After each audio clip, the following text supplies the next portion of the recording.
Assalamualaikum students, today we are going to discuss the verb plus ing. इनके different forms of verb, how the verb can be used with ing, how the verb can be used with infinitives and all these things. We will do it step by step.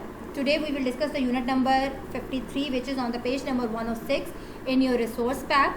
The caption says that verb plus ing. Verb. First of all, you know very well what is verb. If I called you to define a verb in a one single word, अगर मैं आपसे ये कहूँ कि verb को, आपको सबको पता है कि verb क्या होता है. Verb वो लफ्ज़ होता है which tells the action, जो action के बारे में बताता है. अगर मैं आपसे कहूँ कि you need to describe a verb in a one single word, कि एक single word में जो है वो verb को describe करें, तो you can call that कि verb is defined as an action word. कि जो action word होता है, a word that describes an action, और a doing word is said to verb. और एक जो डूइंग वर्ड और एक एक्शन वर्ड होता है उसको वर्ब कहते हैं. तो वर्ब, जिसको आप उर्दू ज़ुबान में फ़ाइल कहते हैं. फ़ाइल क्या होता है? फ़ाइल वो होता है जो काम करता है.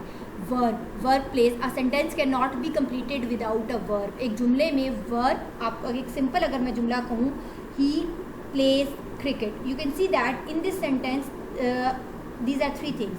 ही is a subject, plays is a verb and cricket is an object. So a verb is very important in a sentence.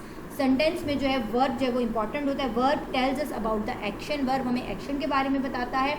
तो अगर वर्ब को एक लफ्ज़ में डिस्क्राइब करना हो तो you can say that an action word. Verb is an action word या verb is a doing word. अब जो यूनिट नंबर 53 है इसमें बताया गया कि वर्ब के साथ जो है वो आप ing यूज़ कर सकते हैं. फॉर एग्ज़ाम्पल, इंजॉय एक वर्ब है, प्ले एक वर्ब है, सजेस्ट एक वर्ब है. तो all these are the verbs. Verbs वो तमाम अल्फाज हैं जो किसी काम के एक्शन को जो है वो शो करते हैं. स्टॉप एक वर्ब है, ठीक है. अब इसके साथ जो है आप ing की फॉर्म लगा सकते हैं. For example, I enjoy reading. You can say that कि रीडिंग जो है, इंजॉय क्या है? वर्ब है. आई क्या है? सब्जेक्ट है. और रीडिंग क्या है? ये एक ऑब्जेक्ट है. यानी कि this is an object which is you are using this object with ing, जो कि ing की फॉर्म में ऑब्जेक्ट है. So verb plus ing. Enjoy reading, mind closing. अब माइंड क्या है? माइंड जो है वर्ब है और क्लोजिंग जो है इसमें जो है वो मैंने ing जो है वो ऐड किया है. यानी कि you can use ing after verb, के वर्ब के बाद आपने ing लगाना है. For example, enjoy doing this, enjoy playing, enjoy going out. यानी कि suppose that he enjoys going out. You can see that going out. अब यहाँ पर इंजॉय क्या है? वर्ब है. Going out. अब यहाँ पर जो है ये गोइंग आउट जो है वर्ब के साथ जो है वो ing लगा. So verb is followed by ing form. आप वर्ब को ing फॉर्म के साथ लगा सकते हैं. I enjoy reading, would you mind closing the door. अब ये देखिए, माइंड इसमें क्या है? वर्ब है. क्लोजिंग जो है वर्ब जो है वो ing के साथ भी यूज़ हो रहा है. तो वर्ब प्लस ing वाली form. After enjoy, mind and suggest we use ing. ठीक है जी. और यहाँ पर बहुत से ऐसे वर्ब्स हैं जिनके बाद आप ing लगाते हैं. मिसाल के तौर पर मैंने आपको एग्जांपल दी. Stop doing, stop playing, stop cleaning, stop talking. Stop क्या है? एक वर्ब है. रुकना, काम बता रहा है ना, रुकना. तो स्टॉप एक वर्ब है. Stop doing, stop playing. और आगे आप देखें कि it is followed by ing form. इसके बाद जो आ रहा है वो ing फॉर्म के साथ एंड हो रहा है. Stop doing, stop playing, stop cleaning, stop talking. इसी तरह पोस्टपोन शॉपिंग, एडमिट, और एडमिट है एक word. Avoid doing this, imagine going out, और फिनिश है, कंसिडर है, डिनाई है, रिस्क है, fancy. All this verbs you can, all this verb, more verbs that are followed by ing. ये वो तमाम वर्ब्स हैं जिनके बाद आप ing यूज़ कर सकते हैं. मिसाल के तौर पर जैसे स्टॉप था, सडनली एवरीबडी स्टॉप्ड टॉकिंग. अब यहाँ पर आप देखें, स्टॉप के वर्ब और उसके बाद ing आप फॉर्म यूज़ करें, talking. Similarly, I will do the shopping when I have finished cleaning. He try to avoid answering my question. अब इसमें जो है, I do not fancy going out this evening. Have you ever considered going to live in another country. They said they were innocent, they denied doing anything wrong.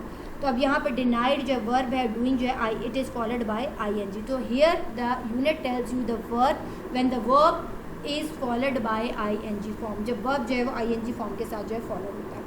Similarly we also use ing after. इसका मतलब है कुछ ऐसे verbs हैं जिनके बाद हम ing use कर सकते हैं. मिसाल के तौर पर give up, put off, go on, keep on. अब गिव अप का मतलब क्या होता है? किसी चीज़ को छोड़ देना, तर्क कर देना. पुट ऑफ, पोस्टपोन कर देना. गो ऑन, कंटिन्यू करना. कीप ऑन, कंटिन्यूसली किसी काम को करना. You can also use ing after these verbs. इस तरह के वर्ब्स के बाद भी आप ing वाली फॉर्म यूज़ कर सकते हैं. फॉर एग्जाम्पल अगर मैं गिव अप की बात करूँ, I have given up reading newspaper. अब गिवन अप छोड़ देना एक वर्ब है, इसके बाद में क्या लगा रही हूँ? Reading. It is followed by ing form. Catherine या Ali does not want to retire, he wants to go on work. अब गो ऑन क्या है? वर्ब. गो ऑन का क्या मतलब होता है? कंटिन्यू, पोस्टपोन करना. ठीक है, वर्ब, और it is followed by ing form. Similarly you keep interrupting when I am talking. अब कीप का क्या मतलब है? जारी रखना, वर्ब है, और interrupting it is followed by ing form. तो हम इस तरह के वर्ब्स के बाद भी ing फॉर्म यूज़ कर सकते हैं. थर्ड थिंग इसमें जो है वो, अगर आप पेज नंबर 106 पे देखें, सारी चीज़ें डिटेल में दी भी हुई हैं. सी वाली चीज़ मैं आपके साथ सी सेक्शन डिस्कस कर रही हूँ. अब सी सेक्शन डिस्कस करने लगी हूँ. With some verbs you can use the structure verb plus somebody plus ing. कुछ वर्ब के साथ हम यहाँ पे वर्ब स्ट्रक्चर की बात करेंगे, वर्ब किस तरह से यूज़ हो सकता है. हम आगे एक्सरसाइज में देखेंगे कि वर्ब से पहले भी आप इन्फिनेटिव यूज़ कर सकते हैं, वर्ब के बाद आप ing फॉर्म यूज़ कर सकते हैं. वो मैं आपको नेक्स्ट जब हम यूनिट करेंगे तो उसमें बताएंगे इन्फिनेटिव क्या होता है और उसको कैसे वर्ब के बाद आप यूज़ कर सकते हैं. यहाँ पर हम बात करें when verb is followed by ing form, जब वर्ब के बाद ing फॉर्म लगती है. जैसे keep doing this, stop talking. अब स्टॉप क्या है? इसमें वर्ब है, और टॉकिंग जो है ing वाला वर्ब के साथ फॉलो हो रहा है. कीप डूइंग दिस, कीप जो है वो वर्ब है, डूइंग जो है फर्स्ट फॉर्म विद ing, यानी कि ing वर्ब के साथ फॉलो हो रहा है. इसी तरह जो है अब आप इस तरह, अब वो स्ट्रक्चर ही कह रहा है कि आप यूँ भी लिख सकते हैं, वर्ब के बाद आप समबडी, किसी का भी नाम लगा लें, और उसके बाद जो है ing वाली फॉर्म भी आप यूज़ कर सकते हैं. For example, I can not imagine George riding a motor bike. अब इमेजिन क्या है? वर्ब. ठीक है, I repeat, I can not imagine George riding a motor bike. अब इमेजिन इसमें क्या है? वर्ब है. जॉर्ज क्या है? समबडी, किसी का भी जिक्र कर ले, और राइडिंग जो है क्या है? ing. It is followed by ing verb. तो इसका स्ट्रक्चर इस तरह से भी हो सकता है. पहले हमने स्ट्रक्चर डिस्कस किया, verb is followed by ing form, यानी कि वर्ब प्लस ing फॉर्म. उसके बाद अभी सेकेंडली मैंने आपको बताया कि कुछ वर्ब्स ऐसे हैं जिनके बाद ing लग सकता है. मिसाल के तौर पर give up, put off, go on, keep. और थर्ड थिंग इज़ दैट कि हम इस तरह से भी स्ट्रक्चर यूज़ कर सकते हैं कि वर्ब प्लस समबडी, किसी का नाम वगैरह, और उसके बाद जो वर्ब होगा उसको that verb will be followed by ing form. इसी तरह एक और example, you can not stop me doing what I want. अब स्टॉप क्या है? वर्ब है. मी, समबडी, अब समबडी कोई भी हो सकता है ना, me. Doing what I want. अब डूइंग जो है the verb that is followed by ing. Similarly एक और एग्जांपल है, sorry to keep you waiting so long. Sorry to keep you waiting so long. अब ये सेंटेंस स्ट्रक्चर देखें, इसमें कीप क्या है? वर्ब है. यू क्या है? समबडी, जो मैंने आपको बताया, कोई भी बीच में आप बंदे का नाम लगा सकते हैं या कोई भी समबडी. और वेटिंग जो है that is a verb followed by ing. आप इसको यूँ भी लग सकते हैं, सॉरी टू कीप देम. अब somebody means them.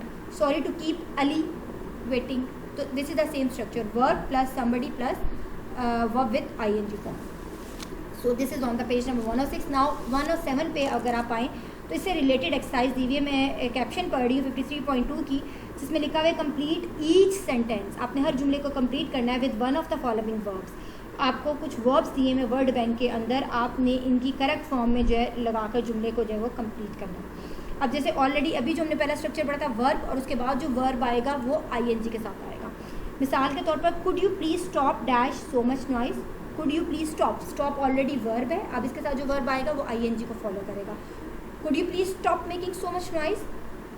The fourth one is, I considered dash for the job but in the end I decided against it.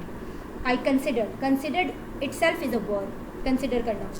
अब यहाँ पे क्या आएगा? I consider. अब जो वर्ब लगाएंगे वो ing की फॉर्म के साथ लगाएंगे. आई कंसिडर्ड, वर्ड बैंक में देखिए अप्लाई लिखा हुआ है. I considered applying for the job but in the end I decided against it. Similarly the next one is, have you finished dash the newspaper yet. Have you finished. अब finished जो है ये verb है. अब जो verb लगाएंगे वो ing को फॉलो करेगा. Have you finished reading the newspaper yet. Next is we need to change our routine. We cannot go on dash like this. We need to change our routine. We cannot go on. अब go on जो है already go on verb है एक, और अब जो verb लगाएंगे वो भी that verb will be followed by ing. तो क्या आएगा? living like this. We cannot go on living like this. I do not mind you dash my phone but please ask me first. I do not mind you. अब ये देखें, ये वही अभी मैंने आपको जो सेंटेंस स्ट्रक्चर बताया था सी में कि माइंड यू, वर्ब, यू क्या है? somebody, और फिर जो वर्ब लगा रहे हैं वो ing के साथ. तो माइंड वर्ब है, यू क्या है? somebody, कोई भी बीच में आप एडजस्ट कर सकते हैं. उसके बाद आप जो वर्ब लगाएंगे वो ing के साथ होगा. I do not mind you using my phone but please ask me first. इसी तरह अब ये बाकी आप इसको कंप्लीट कर लीजिएगा, गो थ्रू कर लीजिएगा. नेक्स्ट है 53.3. Complete the sentences so that they mean the same as the first sentence. आपने जुमलों को कंप्लीट करना है, लेकिन आपने जुमलों को इस तरह से कंप्लीट करना है कि जो पहली वाली स्टेटमेंट दी हुई है उसका भी वही मीनिंग आए. जब आप सेकंड जुमला कंप्लीट करें तो दोनों का, both sentences give you the same meaning, दोनों आपको एक ही मीनिंग कन्वे करें. मिसाल के तौर पर the second one is that it's not good idea to travel during the rush hours. यानी कि ये अच्छी बात नहीं है कि रश आवर के दौरान जो है वो ट्रैवलिंग की जाए. तो अगर आपने इसको कंप्लीट करना है, लेकिन ऐसे कंप्लीट करना है कि जुमला वही सेंस कन्वे करे. It's better to avoid travelling during the rush hours. अब यहाँ पर आपने, उन्होंने ऑलरेडी दिया, आपने सिर्फ यहाँ पे क्या असेस करके लगाया? ट्रैवलिंग. अब you can see that avoid क्या है? वर्ब, और वर्ब के बाद जो वर्ब लगा रहे हैं that is followed by ing, travelling. Avoid travelling during the rush hours. Avoid is a verb, it self is a verb, और ट्रैवलिंग जो है वो आप जो है इसको हम प्रेजेंट पार्टिसिपल भी कहते हैं. जब वर्ब के साथ आप ing लगाते हैं दैट इज़ प्रेजेंट पार्टिसिपल. ठीक है जी, ये मुझे आपको बिगनिंग में बताना चाहिए था, लेकिन प्रेजेंट पार्टिसिपल क्या होता है? जब वर्ब के साथ आप ing वाली फॉर्म लगाते हैं that is said to be a present participle. It means that verb plus present participle. ठीक है जी. Shall we paint the kitchen next weekend instead of this weekend. अब जुमला कंप्लीट करना आपने, जो ताकि वो यही जो जुमला आप कंप्लीट करेंगे वो ऊपर वाली स्टेटमेंट को सेम मीनिंग कन्वे करेगा. Shall we postpone painting the kitchen until next week. अब पोस्टपोन क्या है? इट सेल्फ वर्ब, और आगे मैं क्या लगा रही हूँ? प्रेजेंट पार्टिसिपल, यानी कि verb with ing. Painting the kitchen. The next one is could U turn the music down please. Would you mind. अब माइंड ऑलरेडी वर्ब है और उसके साथ प्रेजेंट पार्टिसिपल अगर लगाऊंगी, यानी कि वर्ब विद ing के साथ, यानी कि verb is followed by ing, तो क्या हो जाएगा? माइंड ऑलरेडी लगा हुआ वर्ब.